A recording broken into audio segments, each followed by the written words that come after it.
লক্ষ্মীপুরের রামগতি আব্দুর রব সরকারি কলেজের সম্মুখে পিছনে খাল, সামনে পাকা সড়ক, এরই মাঝে দখল করে একাধিক দোকানঘর নির্মাণ করেছেন স্থানীয় আজমত ঠেডার ছেলে আলেকজান্ডার বাজারের ব্যবসায়ী আমজাদ ঠেডা ও তার অন্যান্য ভাইয়েরা মিলে।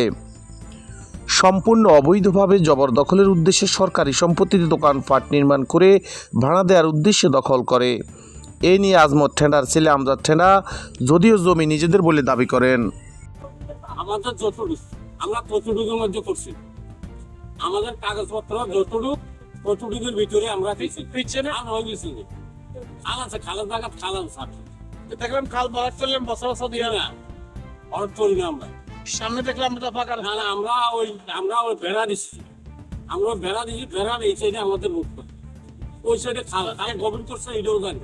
এই তো আসমত ঠেডার ছেলেরা আমজাদ ঢং এরা অবৈধভাবে রব কলেজের দক্ষিণ পাশে সরকারি সম্পদ আত্মসাৎ করার জন্য দোকান নির্মাণ করেছে। এই নিয়ে রামগতি উপজেলা নির্বাহী কর্মকর্তা আমজাদ হোসেন তদন্ত করে যথাবিহিত ব্যবস্থা গ্রহণের আশ্বাস দেন।